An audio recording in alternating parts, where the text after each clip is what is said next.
Hi, James here. In this mini-series, we're going to be learning all about personal branding. Now, personal branding, what is it first of all? So in this first video, I want to dive into concept. We're going to be looking at who you are, what you have to offer. So what is going to be your core message and how to align these with your product or service. And also finally, what do you actually want to achieve out of the personal branding exercise? Do you want to gain more followers? Do you want to gain more customers? Are you just looking to build a better relationship with your existing customers? Well, in this video, I want to help you answer all of these questions and more. So stay where you are, all of this and more coming right up.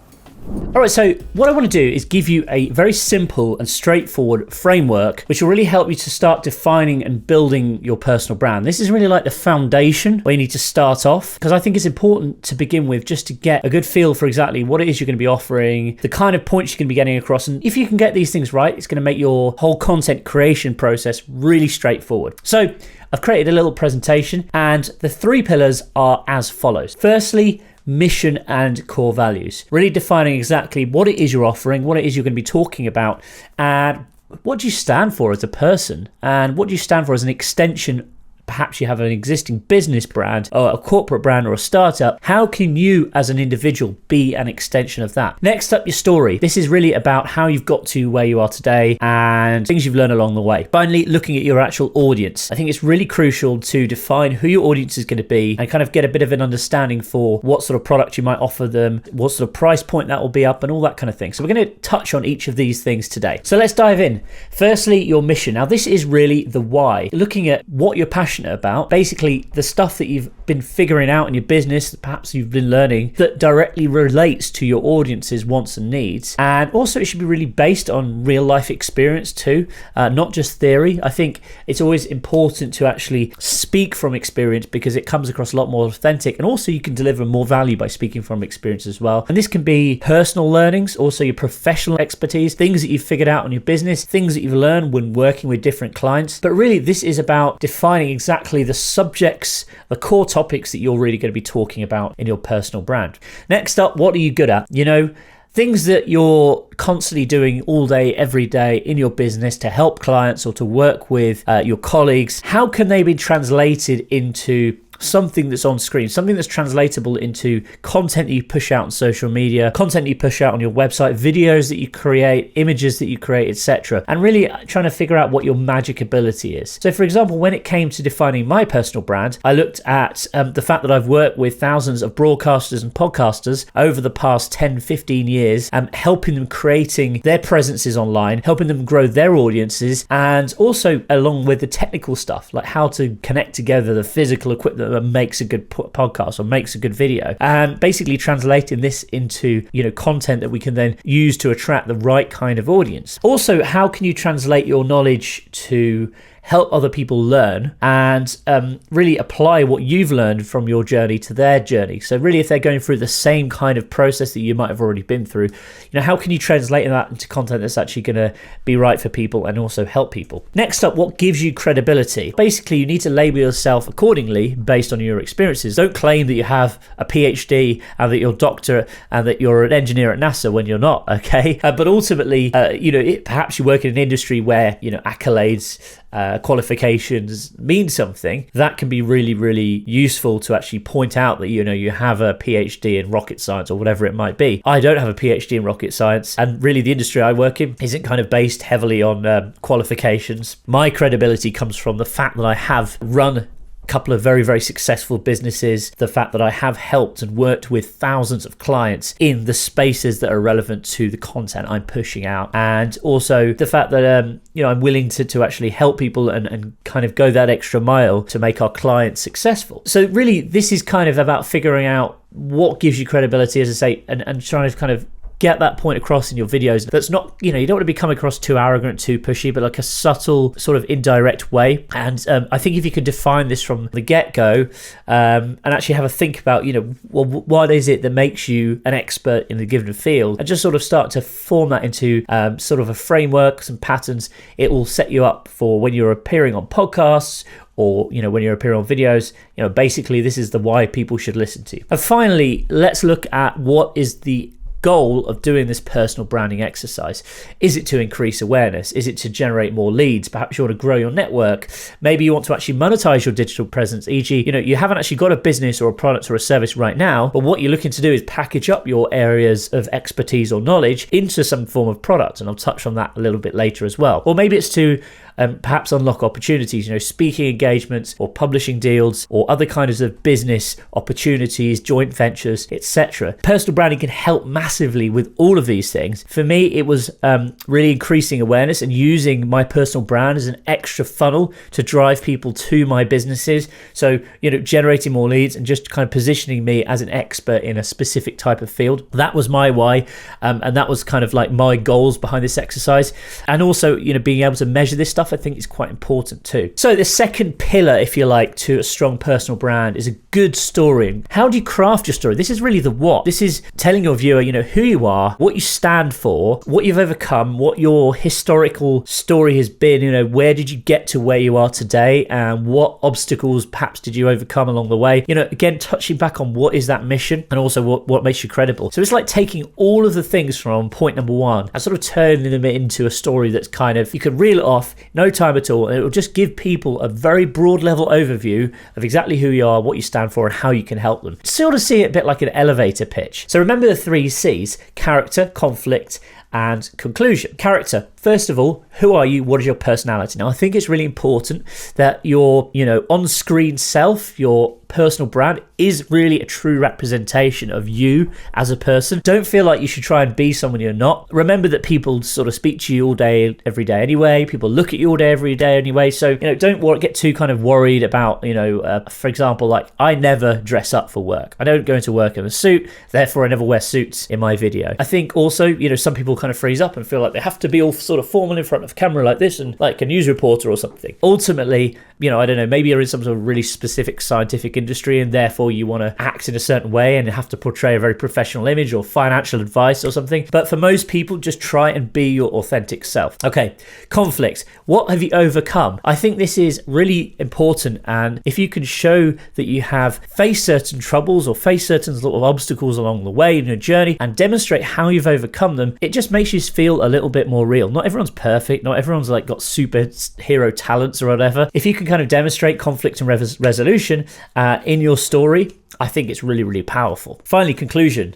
What are your revelations? How have you benefited from the learnings that you've had? And, everyone's had successes, everyone's had failures. But if you can show that you've overcome these obstacles and ultimately you can deliver on your value, that's really important. Think about, ultimately the value that you can offer clients. You shouldn't just be all about the sales process, but your story also needs to be about, how you can actually help people. So finally, the third pillar is the audience. This is the who. You need to start by looking at your existing customer base. I think that's really crucial. Look at what sort of people they are. What do they like? Who are they? What are their pain points? Perhaps you have a sales team who are constantly answering those initial inquiries coming in from new customers. Those sort of inquiries can always be really useful to form the basis of your content strategy. When you start looking at your personal brand, the sorts of content you want to push out, how you actually can help people, it's a really, really great place to start. Maybe you're dealing with customers directly, you're answering sales inquiries on a day-to-day basis. Start noting down the things that are coming up time and time again, because those pain points can be fantastic when it comes to actually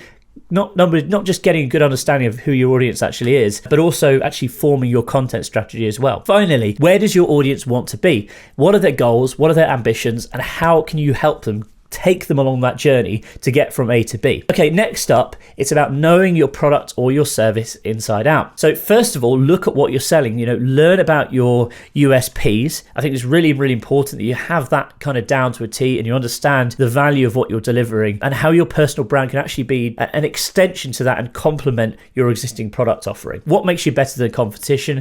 Where can you provide value for clients that your competition isn't as your personal brand? And I think this is crucial. And this is, again, again, one of the things that most of the time your competition, the CEO, the founder of your competition, they probably aren't pushing themselves as a personal brand. So if you start doing this, you're immediately going to be benefiting and have that edge over what your competition are doing. So just think about, how you can actually accentuate what you're offering as your product, your service, and turn that into your personal brand. And finally, I touched on this before. If perhaps you don't have a business, you don't have a product or service, but what you're looking to do is monetize your digital presence, actually start thinking about, how are you going to package this up? How are you going to package your knowledge up as perhaps a product or a service? It could be a video series or a course. It could be a book. It could be a kind of a training or a coaching program. How can you turn your expertise into something that is kind of almost tangible and sell it, package it up as a digital product or service? That's the sort of question you need to start asking yourself. And also, do people actually want that product or service? Start thinking about your audience, and also create your buyer's persona. Now, this is really powerful. Whenever I launch a new brand, a new product, a new service, we always sit down, and I sit down with my marketing and sales team. We actually define audience personas. What is a persona? It's simply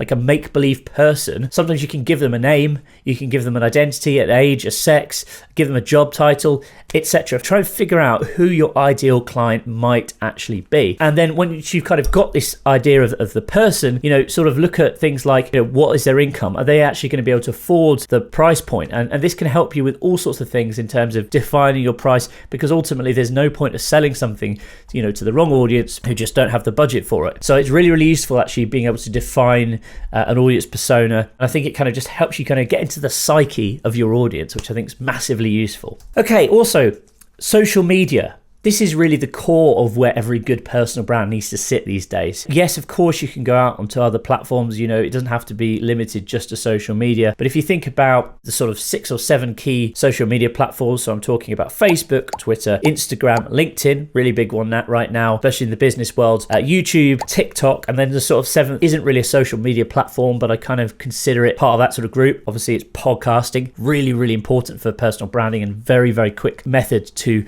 reach very wide audiences.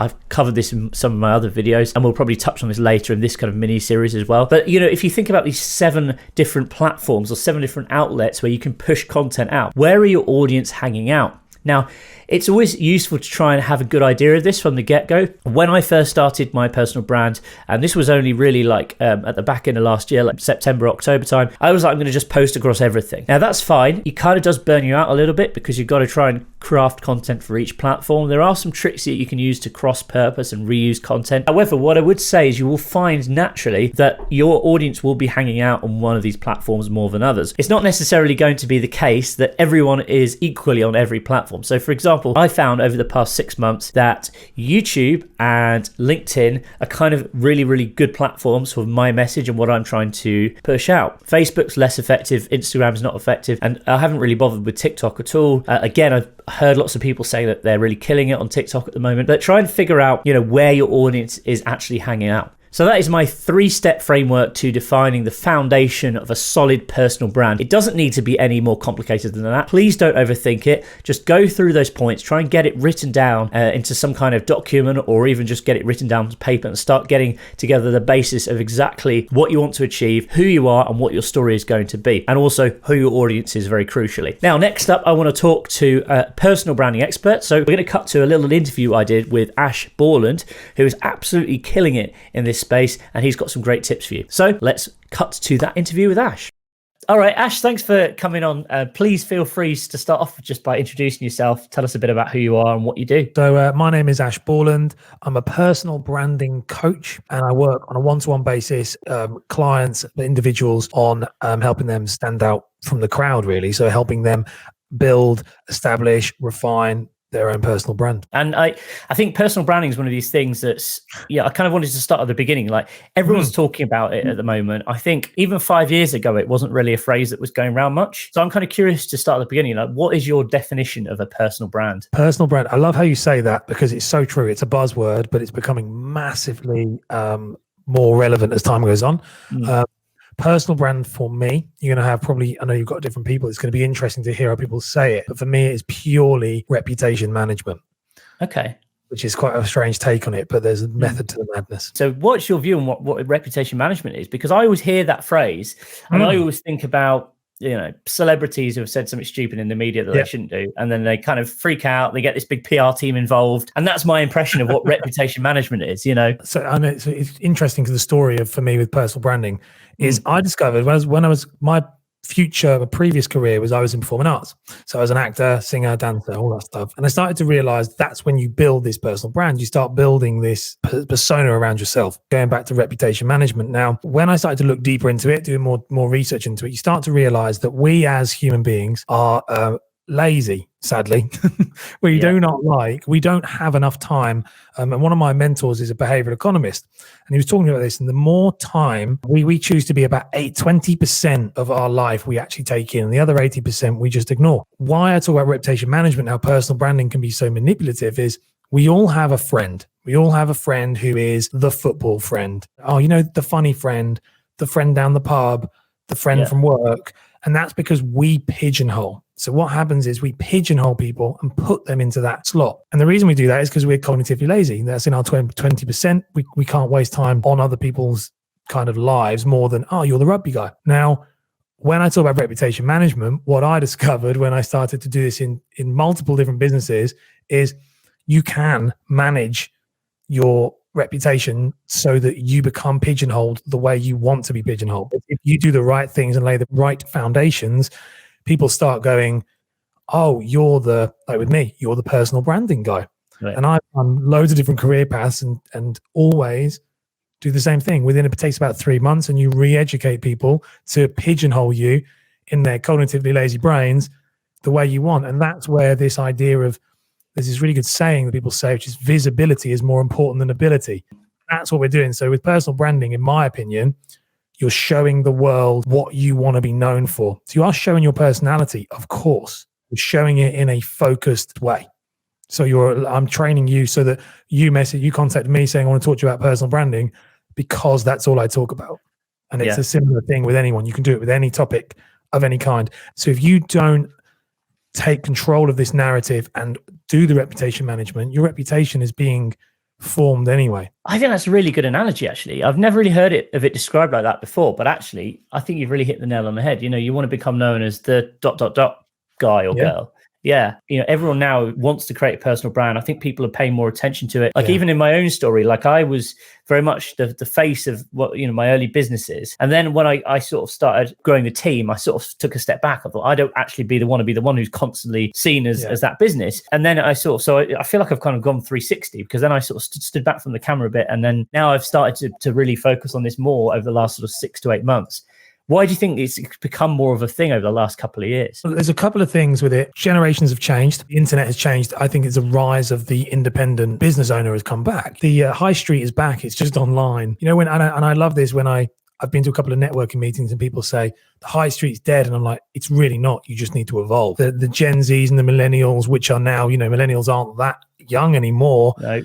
They're buying a lot of stuff, and they buy from these kind of small businesses. They like that. And I think that's one rise in the fact that our generations have changed. My father is in his mid to late 60s, and there's a difference in buying behaviors between me and him. It's very obvious. He's corporate, large organization that brings brand trust with us, and with I'm 30s. Like it's a different thing. We want to deal with people. I hate the old adage of people buy from people. Only reason is that I think it's very top level. It's just throwaway things people say, and they don't really fully understand the principles behind it. But that's really important. And I think the other reason why it's very important, coronavirus is a huge example of why it's very important, is the technology is coming. If you want to protect your livelihood, you need to trade on something that can't be replicated. The only thing in your business that cannot be replicated is you. My little tagline is, you are your unique selling point. And when you start to trade on that,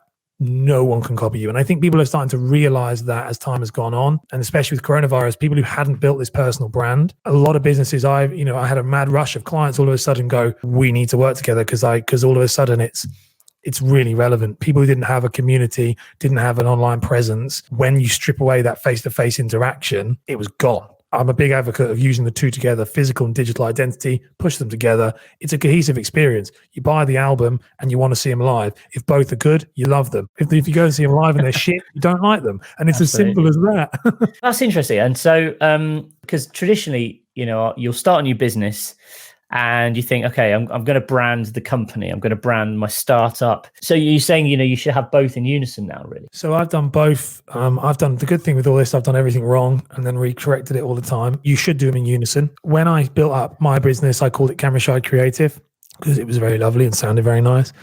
Awful for SEO purposes, if anyone ever thinks, what the hell is that? And what I realized was you need to build them both. You do need to build them in tandem. But it's a really hard one with this. Building, like, say, for example, building ashborland.com. Who cares is the honest truth of that. So who cares? So the problem with this personal brand is you've got to bring them. You're better off bringing through your business, in my opinion, bringing through your business as an authority in your business. Because the truth is, there's too many people. We all know them, our friends and family members. We all got a mate who wants to be a motivational speaker, and you're thinking, "Come on, mate, get off the Facebook lives." And the truth is, who wants to be the next Gary Vee? Everybody. Yeah. And the truth is, Gary Vee's a very, very intelligent man, and he only shows you the front end and never shows you the back end. Yeah, it's very intelligent, but it's so true.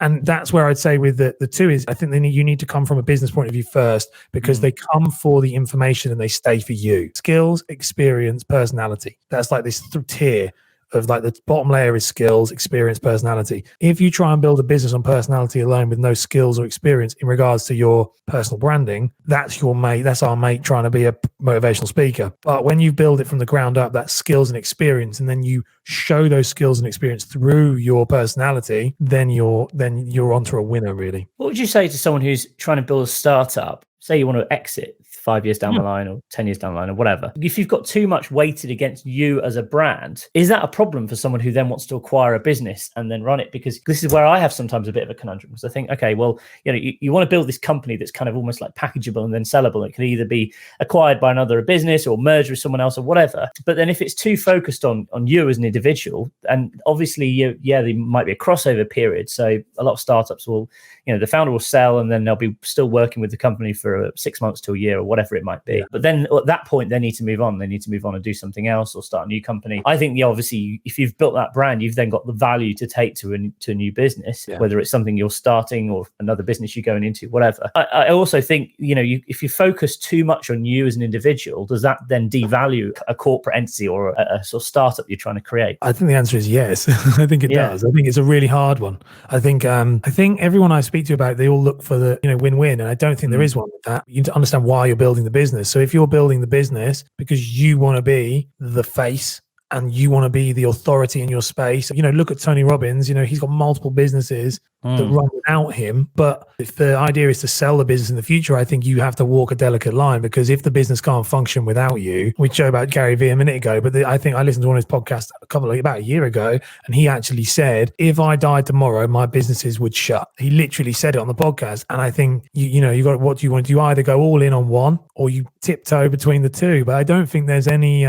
sadly, I don't think there's no right or wrong. I think it's what is important to you. Like you say, I still think you're right. Some people still buy from companies. They like that sort of security of a big corporation and a brand. Other people, if you're doing crazy fun things on video, sometimes that can appeal to a completely different demographic. Like, it was really weird. I had this thing with my dad. I remember sitting down with my dad and talking to him and thinking, I was a financial advisor at the time. It was one of my previous businesses. And I was like, I would never win your business. I remember thinking, I'd never win your business. I was chatting to him. You were arguing about something. I was like, I'd never win your business. It was like a penny drop. And I was like, so why am I even trying? Like, when we try to please everybody, that's the thing, is that it's arrogant of people to assume that the Gen Z, like I said, I'm not trying to detract what I just said, but it's this, there are always going to be people who want to buy from big corporates. There is always going to be people who want to fly with Ryanair. There's always going to be people who want to fly with Emirates. And there's always going to be people who don't want to fly at all. And I think just finding your tribe within that and where you fit, being authentic. How long we're 14 minutes in the personal branding and we haven't said authentic once. We nearly made it. Win. We got it. 14 minutes. But being authentic is being what you want to be. And I think some of these businesses, they go, we want to be authentic, so we'll chase after what's working. And its very nature, that is inauthentic. Yeah. It's interesting what you say about being able to sell to your dad. I don't think I'd be able to sell to my dad either. It's exactly the same situation. So weird. Yeah. So different generations. We don't, I remember sitting thinking, we are never going to do business together. I think that's a real kind of good solid foundation as to, like, the background of why you should create a personal brand, the differences between branding yourself and branding your company. Let's just talk about actually developing a concept now. Like if someone's starting out, perhaps you've already got a business, how do you begin sort of defining what you are as a personal brand, what your message is, and I guess what you want to achieve from it? So the first thing that I do with clients is the first session is all around brand ecosystem and influence principles. So brand ecosystem is everything in your personal brand ecosystem. So that's digital identity, physical identity, your social proof. So like your reviews, your testimonials, your network, who you're associating with, who are you publicly seen out with. And the other one is your story. So your unique story. Your brand sits, your personal brand technically sits in the middle of those.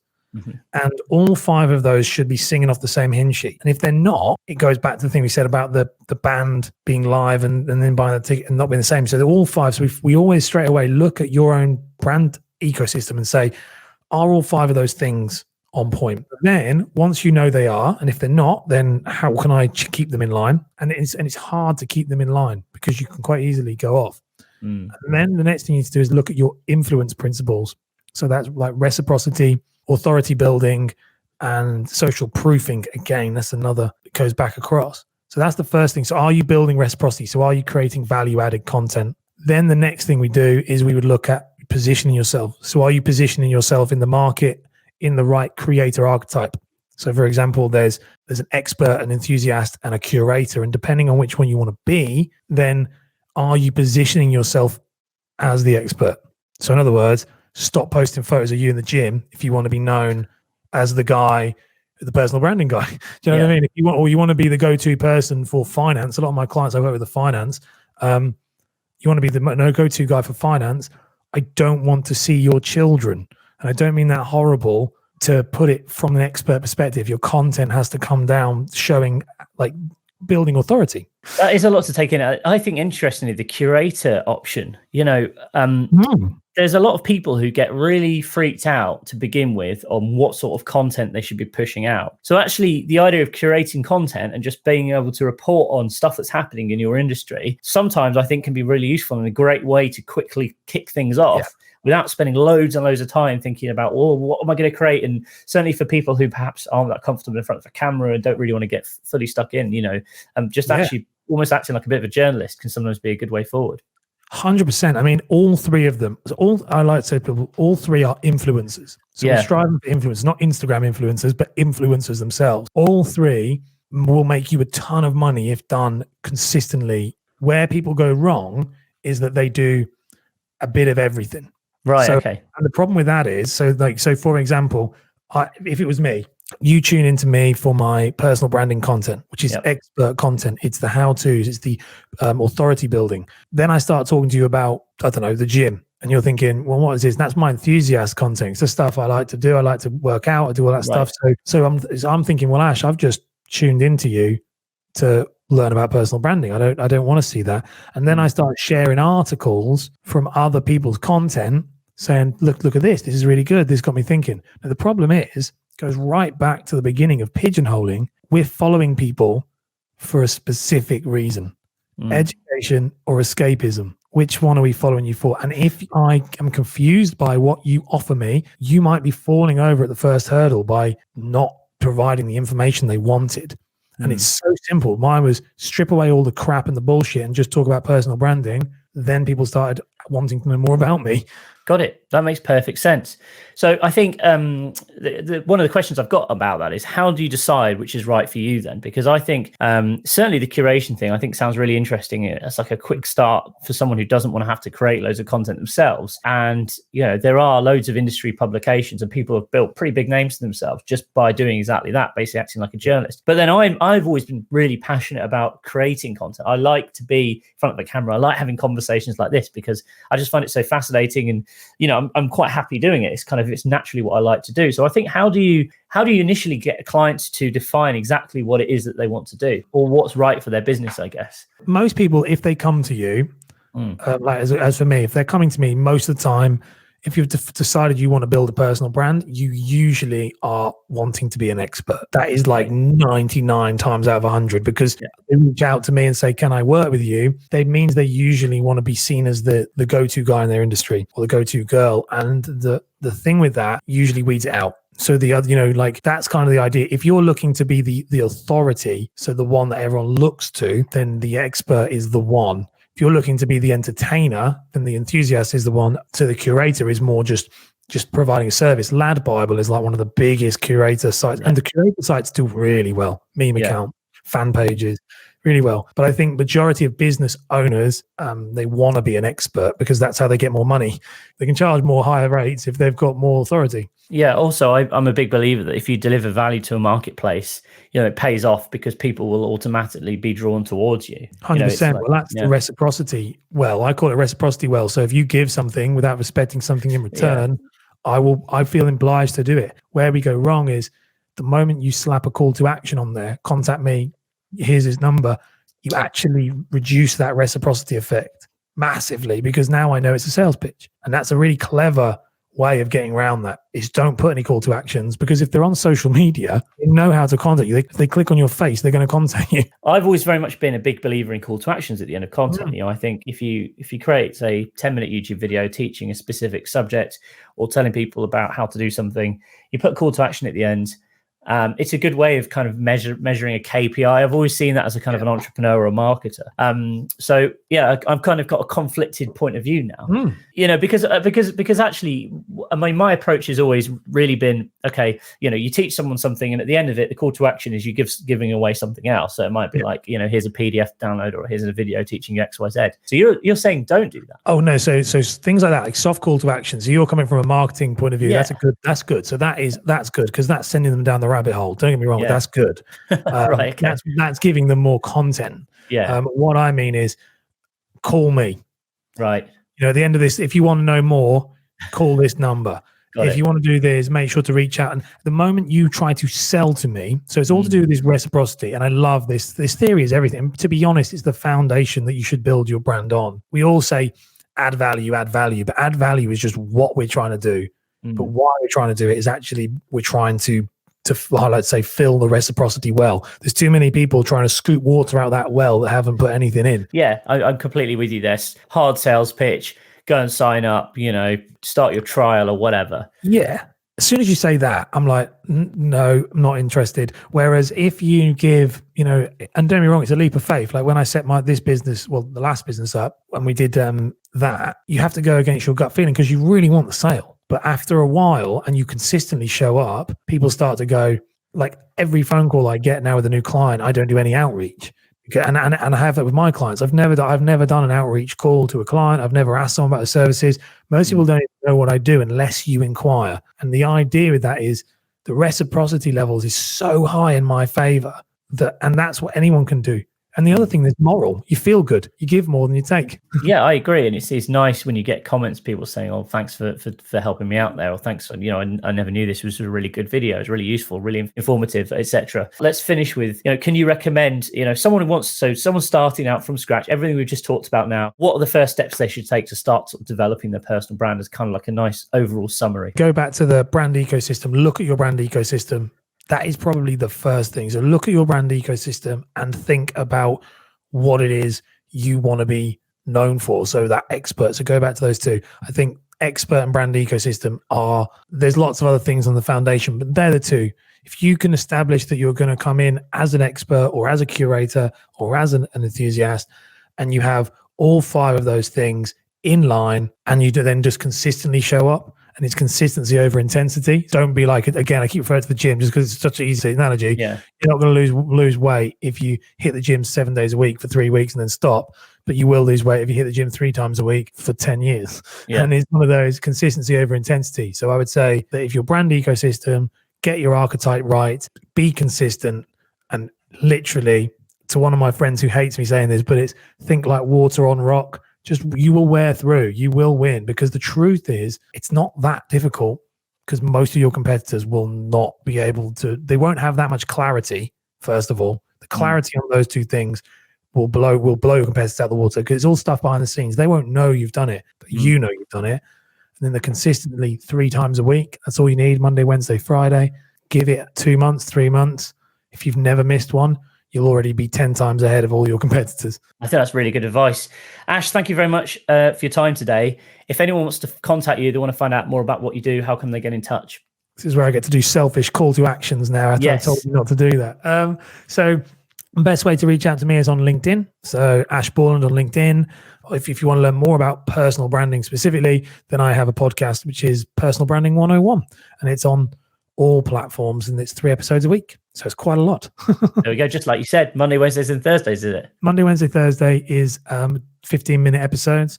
Yeah. I do daily 1-minute videos across all social media platforms. I do 3 TikTok videos a day. I do 1 YouTube video a week, and I do 1 blog a week. Wow. Where'd you find the time? That's a lot. I got smart, work smart, not hard. I do a lot of like repurposing, but absolutely. Again, if you want to be omnipresent, you want to be most encountered. Yeah, totally. Ash, thank you very much. Appreciate your time. Perfect. Thank you very much.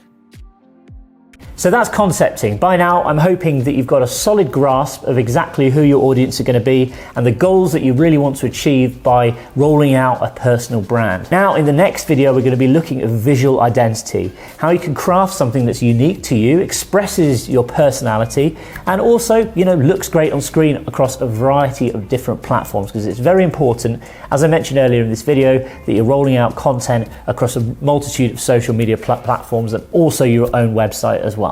Hey, before you go anywhere, I have a quick question for you. Do you have a podcast? And if you do you want to book more interesting, high-profile guests on your show? Well, if you answered yes to either of these questions, I'd love to invite you to come and join our community over at matchmaker.fm. Matchmaker is a service that connects awesome podcasts just like yours with incredible and high-profile guests that make for really interesting conversations. It's really straightforward to get started and completely free to sign up. Just connect using your LinkedIn, Facebook, or Google account, and then you can begin connecting with guests based on their area of expertise, location, and much more. If you haven't checked it out already, go to matchmaker.fm, get started. It's just like Tinder, but for podcasters.